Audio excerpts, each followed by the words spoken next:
தமிழ் சினிமாவில் தவிர்க்க முடியாத சிறந்த இயக்குனர்கள், under directors, most genius directors அப்படின்னு எந்த லிஸ்ட் போட்டாலும் அதில் டாப் லிஸ்ட்டில் இருக்கிற ஒரு டேரக்டர் தான் த ஜீனியஸ் செல்வராகவன் அவர்கள். அவருடைய average to best movies list தான் இந்த வீடியோவில் நாம் பார்க்க போகிறோம். இந்த லிஸ்ட்டில் 11ஆவது இடத்தை பிடிச்சிருக்கிற படம் 2019 வெளியான என்ஜிகே. பொதுவாகவே செல்வராகவன் படங்கள் அப்படின்னாலே அதில் உள்ள மேக்கிங், ஆர்ட், கிராஃப்ட் அதெல்லாம் தாண்டி குறியீடுகள் அப்படிங்கிறது ரசிகர்கள் மத்தியில் ரொம்பவும் பிரபலம். அறிவுபூர்வமாக தொடங்கி ஆர்வக்குளார் வரை ஏகப்பட்ட குறியீடு ஆய்வாளர்கள் இவர் படம் ரிலீஸ் ஆகும்போது உருவாயிடுவாங்க. அப்படிப்பட்டவங்களுக்காக இந்த படத்தை டேரக்டர் உருவாக்கியிருப்பாரோ அப்படின்னு இந்த படம் உங்களை யோசிக்க வைக்கும். சூர்யா, சாய் பல்லவி அவர்களுடைய நடிப்பும் அடிப்படை கதையும் பொலிட்டிக்கல் த்ரில்லராக வேறு லெவலில் இருந்தாலும் இந்த படம் ரசிகர்கள் மத்தியில் கலவையான விமர்சனங்களை பெற்றிருக்கும். இருந்தாலும் நிச்சயமாக இது ஒரு மோசமான படம் கிடையாது. அடுத்ததாக 10வது இடத்துல இருக்கிற படம் 2022 வெளியான நானே வருவேன். இந்த படத்தில் நடிகர் தனுஷ் அவர்களுடைய கதைக்கு திரைவடிவம் கொடுத்திருப்பார் இயக்குனர் செல்வராகவன் அவர்கள். ஒரு அருமையான குட் வெர்சஸ் டெவில் அப்படின்ற கான்செப்டில் உருவாகி இருக்க வேண்டிய படம். ஆனால் ஈவில் கேரக்டரை கரெக்டாக ஸ்கெச் பண்ணாததால் சற்றே பின்னடைவை சந்தித்த படம்னே சொல்லலாம். இதில் கதிர் கேரக்டருடைய நடிப்பு சிறப்பானதாக இருந்தாலும் கதாபாத்திர தன்மையுடைய பலவீனமே இந்த திரைக்கதை முழுமையான திருப்தி தராமல் போனதுக்கு ஒரு காரணமாக அமைஞ்சிருக்கும். இந்த லிஸ்ட்டில் 9வது இடத்துல இருக்கிற படம் 2013 வெளியான 2ஆம் உலகம். தமிழ் சினிமாவில் ரொமான்டிக் ஃபேண்டசி மூவிஸ் அப்படின்ற ஜானர் இப்போ வரைக்கும் ரேர் அப்படின்னு தான் சொல்லணும். ஓமை கடவுளே, கிஸ் மாதிரியான படங்கள் இப்போ வந்திருந்தாலும் கூட இந்த ஜானருக்கான பஞ்சம் இப்போவும் தமிழ் சினிமாவில் இருக்குது. அந்த குறையை 2013 தரமான முறையில் தீர்த்து வச்சு அந்த வகை படங்களுக்கான ஒரு திறப்பை உருவாகி இருக்க வேண்டிய 2ஆம் உலகம் அதை செய்ய முடியாமல் போனதுக்கு காரணம் எமோஷனல் கனெக்ட் அப்படின்ற விஷயம் மிஸ் ஆனது தான். குறிப்பாக சொல்லணும்னா புரோட்டகனிஸ்ட் 2ஆம் உலகத்துக்குள்ளே போனதுக்கப்புறமா அங்கே காதல் மலர வைக்கிறது அவருடைய நோக்கமாக கடவுளால் சொல்லப்பட்டாலும் அவருடைய செயல்பாடுகள் ரொம்பவும் சாதாரணமாக இருக்கிறது அவருடைய தேவை திரைக்கதைக்கு பெரிய தாக்கத்தை ஏற்படுத்தாமல் போகிறதுக்கு காரணமாக அமைஞ்சிருக்கும். அடுத்ததாக 8வது இடத்துல இருக்கிற படம் 2021 வெளியான நெஞ்சம் மறப்பதில்லை. தமிழ் சினிமாவில் ஒரு புதுமையான முயற்சியை ஆரம்பித்து அதுக்கப்புறம் தமிழ் சினிமாவுடைய சாபமாக மாறின காமெடி ஹாரர் ஜானரில் இப்போவுமே சொல்லிக்கக்கூடிய அளவுக்கு சிறந்த படங்கள் ரொம்பவும் சொற்பம் தான் சொல்லணும். அந்த வகையில் இந்த திரைக்கதை முக்கியத்துவம் பெறுது. டார்க் ஹியூமர் வகைக்கும் ஒரு உதாரணமாக அமையுது. இந்த ஜானருக்கான முழுமையான படமாக இது அமைஞ்சிருந்தாலும் செல்வராகவன் அவருடைய இன்டென்ஸ் டச் மிஸ் ஆனது மட்டுமே இந்த படத்துடைய ஒரே குறை அப்படின்னே சொல்லலாம்.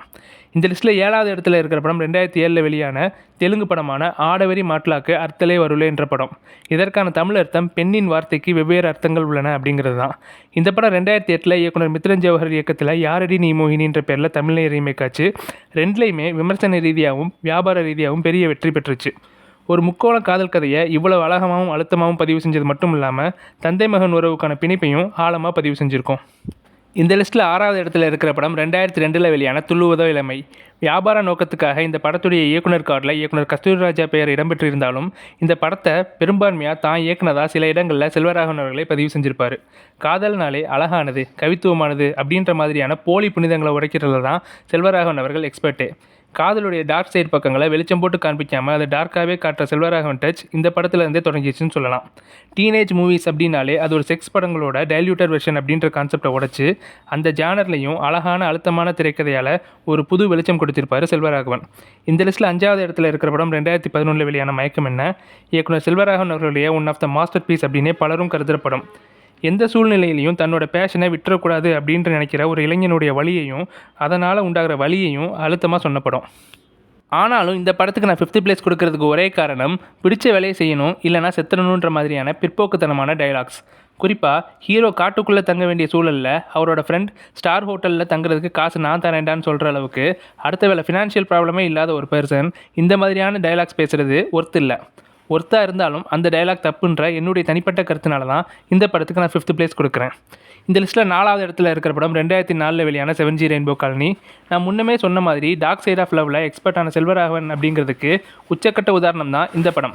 பொறுப்பில்லாத ஹீரோ, ஆர்த்தடாக்ஸான ஹீரோயின் அப்படின்ற பழைய கான்செப்டில் புதிய உணர்வுகளை புகுத்தி ஒரு அழுத்தமான வலிமிக்க கவிதையாக இந்த படத்தை உருவாக்கியிருப்பார் இயக்குனர் செல்வராகவன் அவர்கள்.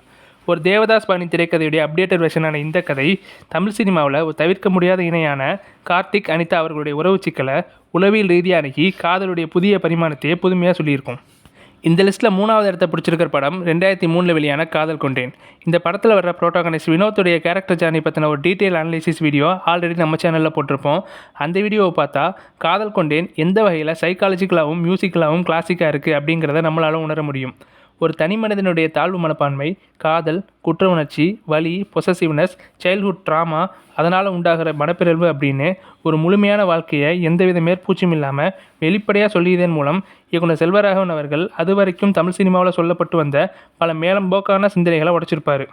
இந்த லிஸ்ட்டில் 2வது இடத்துல இருக்கிற படம் 2010 வெளியான 1000ல் ஒருவன். சினிமாவில் சொல்லப்படுற 24 கிராஃப்ட்லையும் புதுமையை புகுத்தி ஒரு பிரம்மாண்ட படைப்பை கலைநயத்தோடு உருவாக்க செல்வராகவனால் முடியும் அப்படிங்கிறத உலகுக்கு உணர்த்திய படம் அப்படின்னு இந்த படத்தை நம்ம சொல்லலாம். விஎஃப்எக்ஸ், ஏஐ டெக்னாலஜிலாம் பெரிய அளவு சாத்தியக்கூறுகள் இருக்கிற இந்த காலத்தில் கூட பிரம்மாண்ட படங்கள் சொல்லப்படுற படங்கள் 2010 வெளியான இந்த படத்தோட எந்த வகையிலையும் போட்டி போட முடியாத உயரத்தில் இருக்கிறது தான் இந்த படத்துடைய தனிச்சிறப்பு. இந்த படம் ரீரிலீஸ் ஆகும்போது கிடைச்ச வெற்றியில் பாதி அளவு ரிலீஸ் ஆன டைமில் கிடச்சிருந்தா இயக்குனர் செல்வராகவன் அவர்களாலையும் தமிழ் சினிமாவாலையும் ஒரு குறிப்பிட்ட இடத்தை அடைஞ்சிருக்க முடியும். இதோட பாதிப்போ என்னமோ இதுக்கப்புறம் தான் இயக்குனர் செல்வராகவன் அவர்களுடைய கிராஃப் கொஞ்சமாக இறங்க தொடங்குச்சு. அதுக்கு முன்னாடி வரைக்கும் உச்சக்கட்ட கிரியேட்டிவிட்டியை நோக்கி பயணப்பட்ட செல்வராகவன் 1000ல் ஒருவன் உச்சத்துக்கு அப்புறம் தான் கீழே இறங்க ஆரம்பித்தார். ஆனாலும் 1000ல் ஒருவன் 2 அனௌன்ஸ்மெண்ட் மறுபடியும் அவர் உயரத்துக்கு கொண்டு போகுமான்றதை நம்ம பொறுத்திருந்து தான் பார்க்கணும். உலகநாயகன் கமலஹாசன், இயக்குனர் மணிரத்னம் மாதிரியான சில கலைஞர்களால் மட்டுமே தாங்கிக்கக்கூடிய உச்சக்கட்ட கிரியேட்டிவ் படைப்பு ஃபெயிலியர் ஆகிறது அப்படின்ற கான்செப்ட் செல்வராகவன் அவர்களால் அக்செப்ட் பண்ண முடியாதது அவருடைய பல பேட்டிகளில் இன்னமும் வெளிப்பட்டுக்கிட்டே தான் இருக்குது.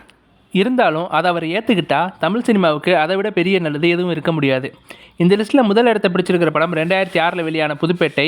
இதில் பலருக்கும் மாற்று கருத்து இருக்கலாம்.